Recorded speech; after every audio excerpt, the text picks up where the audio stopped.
Welcome to section 10.8 on effects of exercise and aging on skeletal muscle. We're going to have changes in muscle from a sustained exercise program. If you do any type of endurance exercise, that's going to lead to better ATP production. And for example, you might have changes in your skeletal muscle fibers that allows more mitochondria to be there for that ATP production to take place. If you do resistance exercises, that can lead to hypertrophy. Remember, we talked about cells can go through hypertrophy, and that's when we have an increase in size, and this is due to increases in synthesis of those contractile proteins we find within muscle. And muscle is also going to increase glycogen reserves and mitochondria. We will see a very limited change into hyperplasia, which means that we are increasing the number of muscle fibers. That doesn't really take place too much in resistance exercise. We'll see more of hypertrophy taking place through resistance training. And then we do have some changes in muscle from lack of exercise, and that would be atrophy, which we see illustrated in this photo down here. We see a decrease in size because we're not using this muscle here. This can happen if somebody is wearing a cast. Initially it's reversible, but sometimes it becomes permanent if it is extreme. And sometimes this is due to disease. For instance, this person over here has a lower motor neuron disease.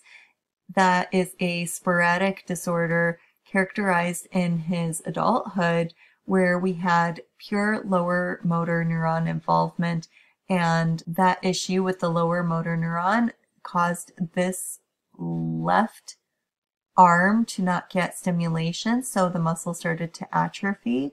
And same thing over here with his left lower limb. You could see that it has lost musculature compared to his right lower limb. And we'll also see a loss of muscle mass with age. I like this figure that shows you that you are kind of at your prime at 25 years old as far as muscle mass. And then if you are not working your muscles out, you're going to start to see a decrease within your muscle mass. So from 40 years of age to 70, you have an 8% loss, and then per decade after the age of 70, you're going to have a 15% loss, which is pretty detrimental. And this other graph here shows you someone who is an exerciser and how they are pretty good at maintaining their muscle mass, whereas a non-exerciser, you could see that slope is more severe for loss of muscle mass.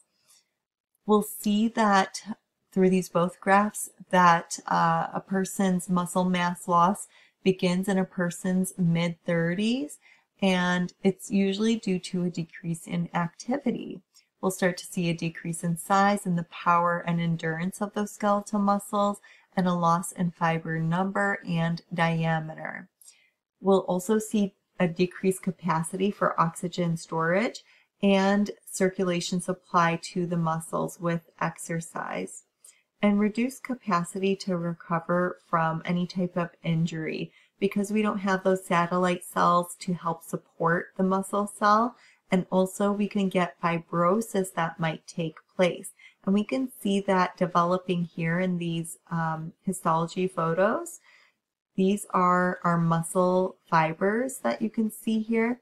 And then as time goes on, as we're moving to J here, you could see the areas where we have the stars is where we are going to have fibrotic muscle due to chronic injury or muscular dystrophy with the persistence of inflammatory cells and progressive replacement of that muscle tissue with fibrous tissue. And because that dense regular connective tissue is developing, we have a decreased flexibility within our muscles there.